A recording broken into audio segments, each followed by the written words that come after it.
Parts Counter Gurus are celebrating their 100th show. By the way, did you know that Alexander Graham Bell made the first telephone call? And moments later, he learned his auto warranty had expired? All right, so so this thing looks like this is basically your. That's Android Auto. That's your. I literally just paired my phone to the car, and it said, "Do you want to use Android Auto? We can tell that your mobile device is capable of that." Right. And I said yes. So these are all my These presets. are all of your preset apps. Yep. Gotcha. Waze. Yep. Pandora. MLB, of course, Jay. We expect nothing less. Right. The podcast apps. Hey, would we get a copyright strike if we started playing our own podcast here? I don't think so. And then, so then you've got, weather, Better YouTube not Music, try it. Skype, So, and there's Google Maps if that's your thing. So, I must admit, when we kind of were standing outside talking to the guys here, that I was a little bit in the crowd of, and I've said this before, but that's not really a Mustang. And, we haven't driven it yet, but I'm going to tell you right now, like from some of the things that I've already learned about it, I have a feeling I may have misspoken. Yes! So, we're gonna see if we can't get a little drive action going on in a little while. But in the meantime, what strikes you? And I'm sitting over here in the driver's seat, only because nobody else did. I love the pictures go on ahead. this. It's so pretty and smooth, like you said earlier. It's very sleek. It's very, nothing about it jumps out at you as being overcrowded in my vision right now. And I like that. I like minimalist. I'm a minimalist when it comes to that sort of stuff because you can get too busy. I think that's why I like my Mini Cooper, because there's not a whole lot of things going on there, Yeah.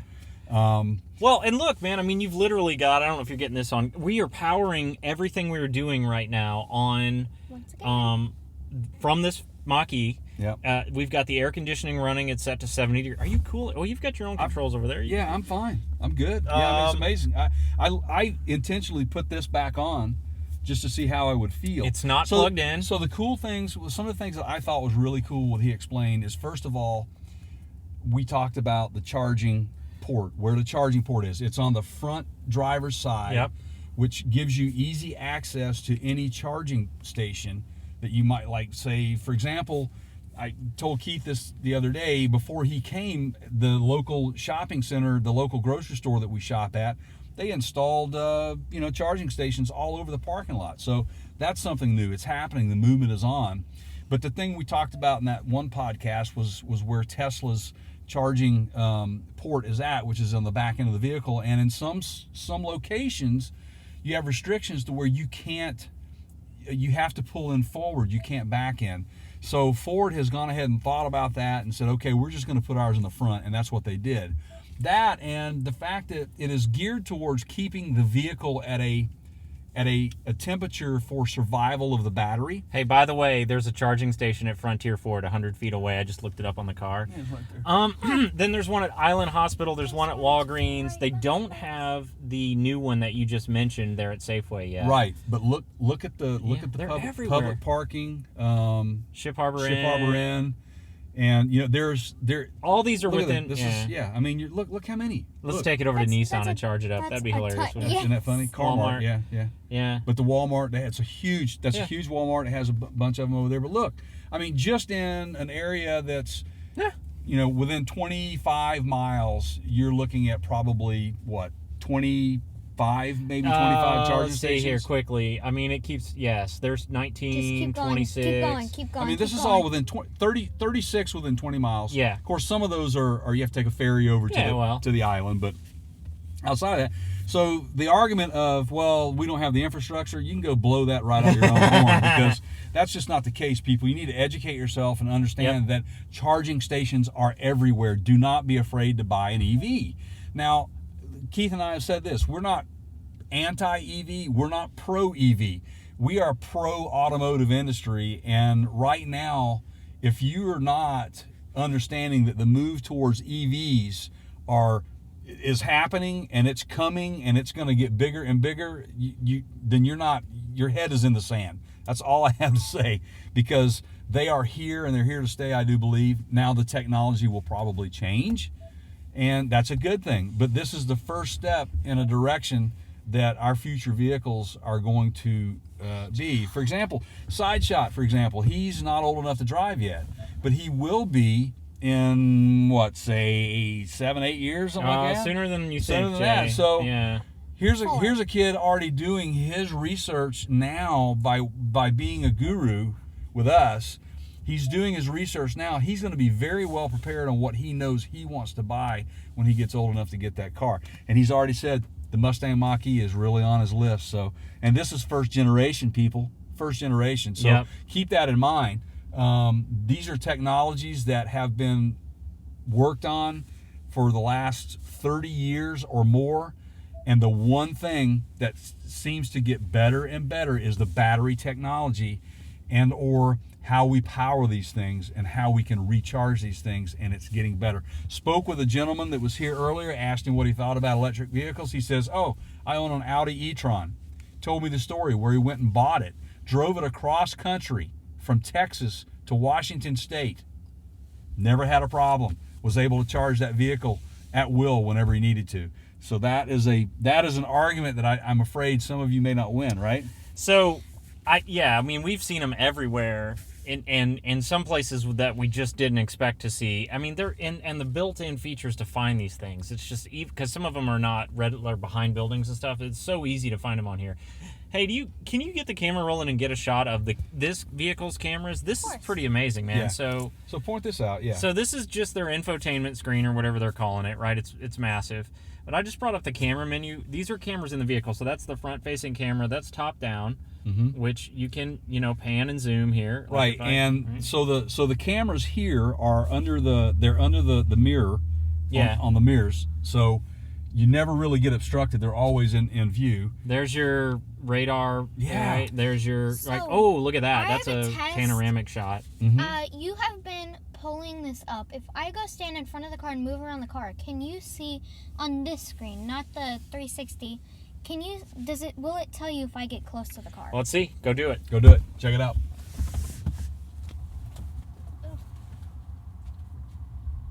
Should we lock the doors?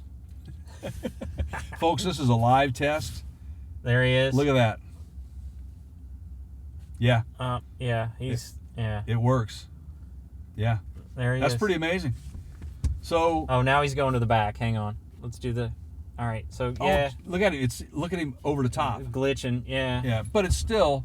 That's because he's so close. Normally, you're not going to have someone that close, right other than it. Right. So. Yeah, it did real well, actually. I like that feature. I think it's pretty important to have that these days. But this is the stuff we're talking about, man. This technology is pretty incredible. I don't care. There you go. I mean, I can't wait for the F-150 to come out. The Lightning. I mean, we're just sitting here talking about just the features of the. We haven't even gotten into some of the stuff like. Yeah, go ahead. Let's talk about the panoramic roof here. Now, the panoramic roof is designed to darken or lighten depending on the temperature. That's pretty awesome. Yeah. Depending on the temperature that you that the vehicle is experiencing. And again, it's to keep the cabin at a good temperature, but it's also to help battery life as well. One thing that he was pointing out, our salesman Cameron, who was nice enough to walk us around the vehicle today, he said he calls it an adult-friendly Frunk. Yeah, it's got a drain. You can dump ice in there and put some beverages in there or whatever, Cokes. I'm sure that's what you're having, I'm sure that's or Pepsi's. At least. So, but that is a really neat feature. He talked about the ease of the charging port, which is different than Tesla. Self-parallel parking, which Ford's they've had that for a while. The various driver assistance modes as we go through here. They do have the auto hold feature. We did a previous podcast on Nissan doing some research with an intern, setting the duration of that auto hold. Go back and check that out at our website, partscounterguru.com, and hit the podcast tab in the top left area. But this is, let's see here. The fact that the owner's manual is built in, it's pretty great. Continues to hold the vehicle stationary after you come to a stop. Hold is released when you press the accelerator pedal. All right. This one pedal is just mode is just incredible. Well, man. I love it. I mean, valet mode. Valet mode. Drive mode that he talked about, where which you can change while you're driving. Yep, engage, whisper, and unbridled. Yes, And I like the unbridled. And so unbridled, of course, because it's a Mustang. Pretty and all fast, man. Yeah. So this is an extreme. Sideshot's back here playing video of us while we are. Oh, did you trying to find that record. episode? All right, so he is the best helper. Trust me when I say that. Have you driven an EV? I have not driven an EV. I think you need to be the one to drive this. Well, I can do that. Now, I will say this. My wife has been driving an EV for over a year because the vehicle that the folks that she works for is an electric vehicle. So she enjoys it. Doesn't really change her life. In fact, when I told her they had a Mustang Mach E here at the dealership, she goes, well, let's go buy one. So the sticker on this one, though, by the way, guys, just so you want to know, this is pretty loaded. It's almost $61,000, but that's after destination charges, fees, upgrades, all the things that that you get at a dealership on top of. I want to go in. We're going to talk to them in a minute, I think, about this, but a couple things you need to keep in mind. From a total cost of ownership perspective, the maintenance schedules on these, which again, we're going to go, I don't want to tell you what they are. I want some of the guys inside to tell you, but you need to remember that you're not going to be getting an oil change or whatever you have in your internal combustion engine every 4,000 to 7,000 miles. So keep that in mind. Also, so you're not making as frequent of dealer visits for maintenance on these. That's right. And then you also need to factor in the cost of electricity on a recharge versus the cost of a gallon of gas. And that's an old, if you followed EVs at all, you know that there's a concession there in terms of cost, right? It's a whole lot less expensive right now to charge a vehicle than to fill one up with unleaded gasoline. Just to give you an idea, one of the other gentlemen that I spoke to about this, they had a customer that owned one, said that they put about 3,000 miles on it, and it equated to about $125. There you go. And it depends on the cost of electricity where you charge it, but that is a factor. So, I mean, should we, at this point, you want to just, go in and see if we can have a little chat about some of the things on the car itself? I think so. Yeah, right. So let's do that. All right, everybody. We'll be back in 2 minutes and 2 seconds. 2 seconds, yeah.